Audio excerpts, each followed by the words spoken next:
thought it was gonna be like 40 minutes, but it's fucking 3 hours. I'm gonna talk about it for 3 hours, whatever. The point is, you don't know what it was. The character doesn't fucking know what it was. It was something, and it's nothing. The sense of emptiness.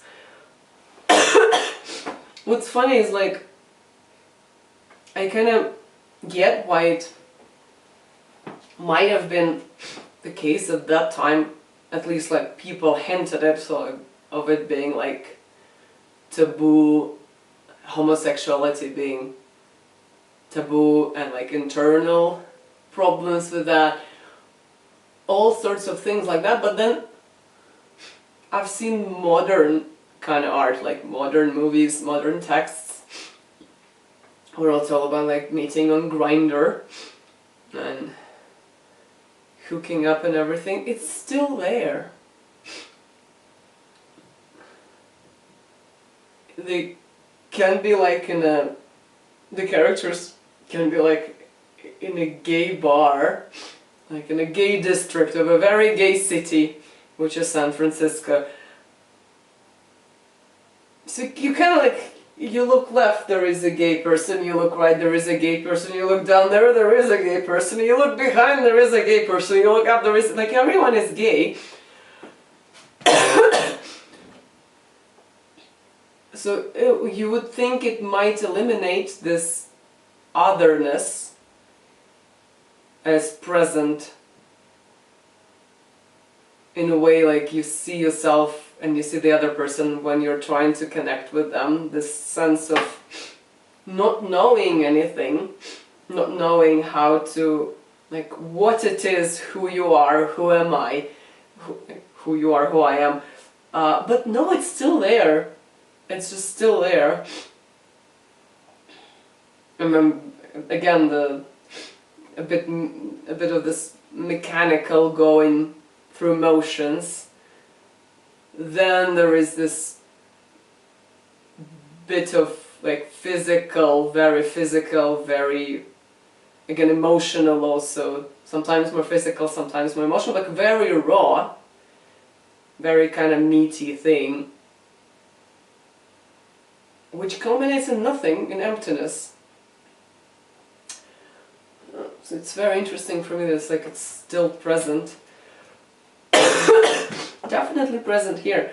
Again, it is a thing that I connect so much with.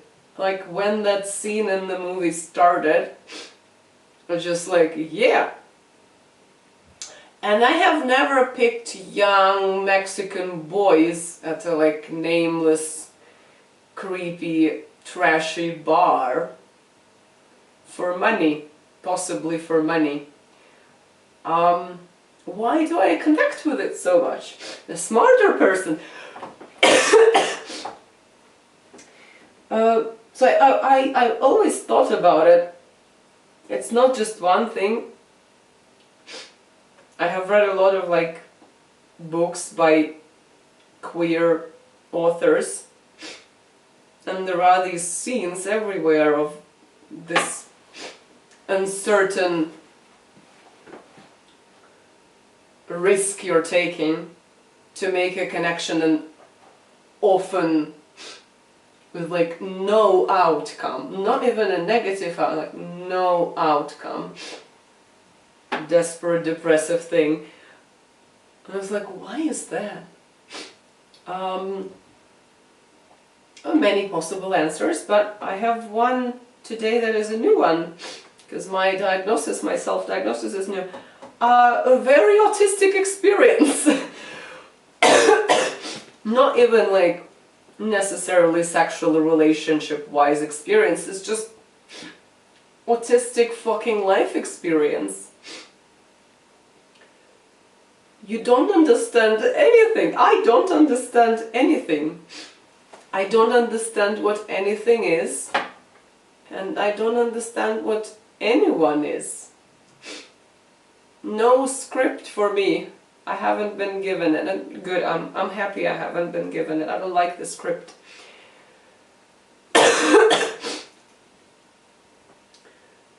when I interact with the script, it hurts me, which is also like reflected in the movie, in the book.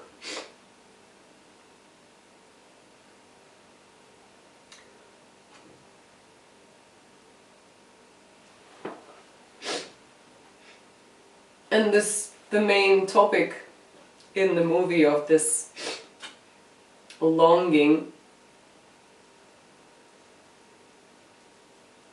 for something small, and or only like if only you got that, that would be just and then suddenly you think you're getting even more, and you feel like you got to like whatever has given it to you, it's a god now. It's like, wow. Like, thank you. But then it's not like, nah, actually, no, oh, there was nothing. This is autistic life too.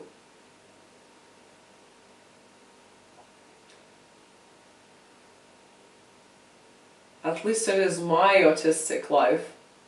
But I've heard people talk about it. I want a friend. This is what I call it, a friend. Or sometimes I call it like an army buddy. So like this kind of friendship that you're like together in the trenches. And it's very shitty around you. But like together being dirty, wounded, dusty, and in pain. You're trying to do something better. Something moderately good. There is big longing for a connection there. And an autistic mind. But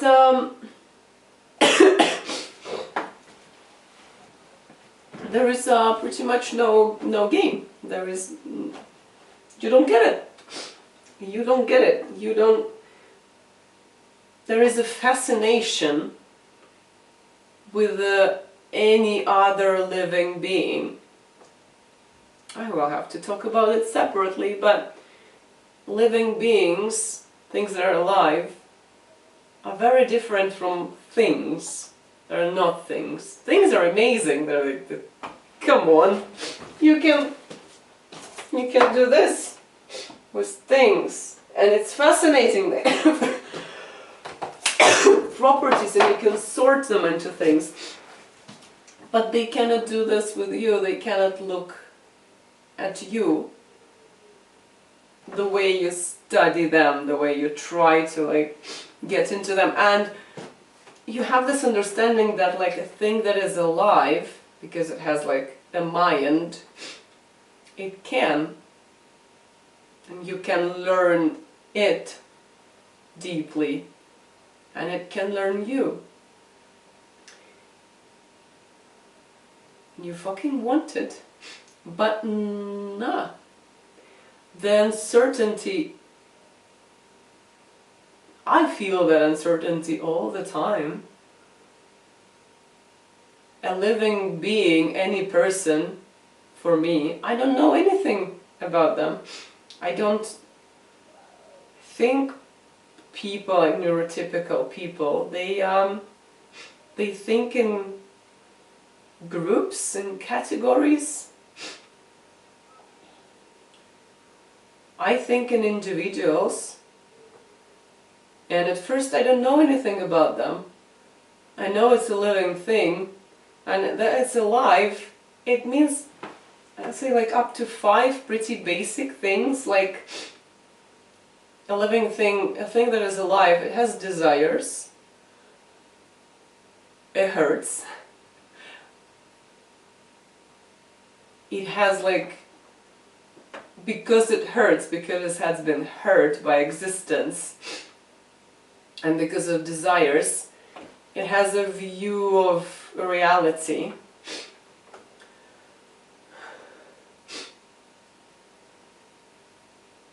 And I have a few more which are like, which are a bit problematic. Like, it's good. It's amazing, like it's the best thing in the world. A living being is the best thing in the world. It's like a thing, this fascinating thing, but it's alive. It's not a thing. This is pretty much what I come to to any person with, which is nothing. Like the same for everybody. You don't know anything. So you have to take this risk. You have to be very brave and very trusting. You have to be very open to any possibility of any outcome, because you just don't know. There is no data. So you put the hand on someone's thigh under the table, sometimes literally, but sometimes figuratively. And this sense of uncertainty and like not knowing what the situation is, what you are, and what I can actually be. Like I know what I am, absolutely know who and what I am, but who and what I am in this situation. Can I function like myself in this? You don't know this.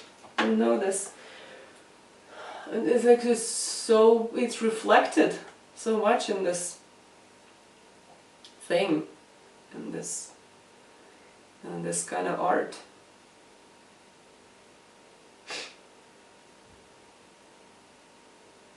And the indifference that you also get.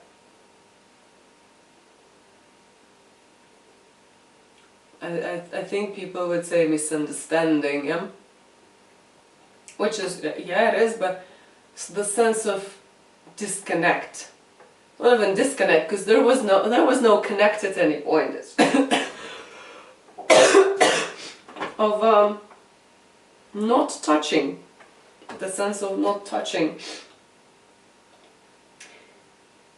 In the act of thinking, why is that? This is in the book. I haven't actually noticed it in the movie. In the movie it's more about the pain, the internal experience of like how this poker face hurts. How being a recipient of that hurts. But the book, it talks about trying to map the other person and their motivations for being so aloof. Ooh, aloof is a nice word for this character, for the boy. The book talks about it. And it's like, yeah man, yeah. Like, you don't get it. You don't fucking get it. Like, everything makes zero sense. The small conversations, it makes zero sense to you. But you get evidence.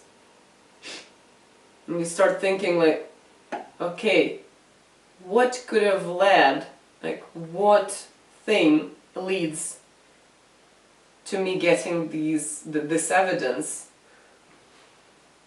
What can be behind the evidence? You start like doing this reverse engineering or something,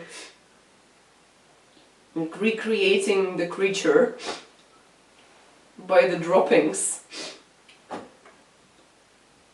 Very like, it's very much a part of my autistic experience, and it's there in the book. It's like in the shape of like queerness, like what does it mean to be queer? Like, is he queer or is he not queer? The funny part is like, once you get to once you get an answer, like there are more questions. Like, okay, he's queer, but like, what kind of queer? What does it mean for me? What can I have? How can I actually interact with this living being? What properties does it have? The same, like, not queer, but like, what not queer? I think there is this wish for like, just fucking tell me that you like, just fucking punch me in the face already. Just leave me in the gutter, like just make it clear aggressively that I'm like, that my presence here is unwanted. Because that's like very definitive, like no confusion there. You can kind of move on to something else, but the world doesn't give you that. Doesn't give the queer, doesn't give it to the queer character in the book. And I think like being autistic, you also don't get it. Like go away kind of reaction, like definitive go away. Mostly it's just this being kind of perceived and kind of interacted with, but in a way that you understand that you're useless. You're not being touched and you're not touching anything. And the routines. So this book specifically, and the film too.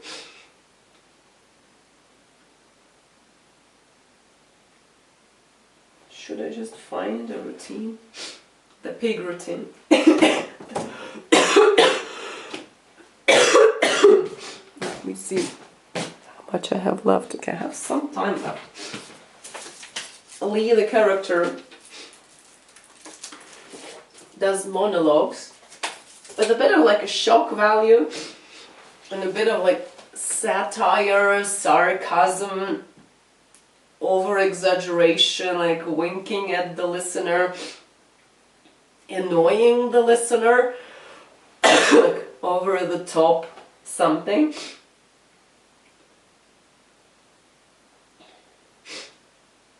And in the book I think it's implied it's like more of a like deliberate tactic. Like, I really like you, I really want to be near you, I want to interact with you. And you don't feel it towards me. So I need to go through this and find something for you that maybe you will find like entertaining enough, like worthy of attention enough that you be nice to me. And what do I find there? Well, my peculiar mind with my routines that I'm able to produce, and just like, at least you will find it funny. Like you will think I'm a weirdo, and like a funny weirdo, crazy. Like, okay, that's him. Like, he always tells weird stories. So the book kind of implies it's more of a deliberate behavior. The way the Daniel Craig plays it in the film and the way the director directed it, it feels more like it's like on the spot, more spontaneous, and like born out of emotion. They're kind of the same, but it's like masking. Whereas in the book you have like scripts, which is what I hear people have. So you have these routines memorized. The character like literally says that he has like a number of these routines to tell, which he does in in emotionally charged situations where he doesn't know what to fucking do. And then the film, they seem more improvised. They have the same style, Like they're consistent in the style, but it's like more spontaneous, more improvised thing. And I haven't talked about masking, and I'm not sure where I fall on the spectrum, like high masking, low masking. Sometimes it's very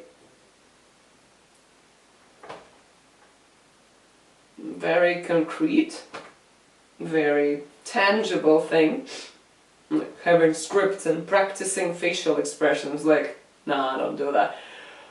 But sometimes it's like very esoterical, ethereal kind of thing, and then I don't understand anything, I need to think for 18 years about this, which is what I'm doing. But I definitely do routines. Like from the bottom of my heart, at least I feel so, that I do this so from the bottom of my heart. I tell these stories with a bit of a shock value, a bit of like over the top exaggeration, so the style is very similar. And you can ride that horse into places where like no one has been before, into very weird places. You can carry on. You don't even yourself know where you're gonna get. It is sincere on my part, but there is something I find relatable in that.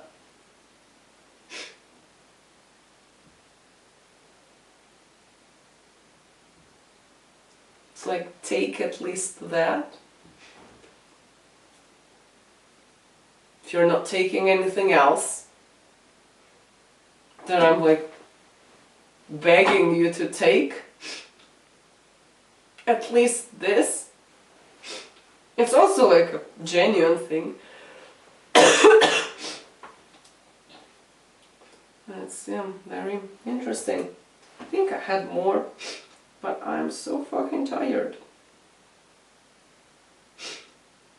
Anyway, I'll have to wrap it up. Maybe I will, once I watch it again and once I read it again, maybe I will add something, but this is a new way for me of looking at that book that I really love, and this film that I'm gonna really love from now on.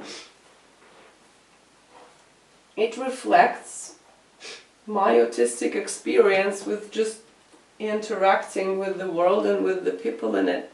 Not necessarily, again, like sexual, romantic, just any kind of interaction.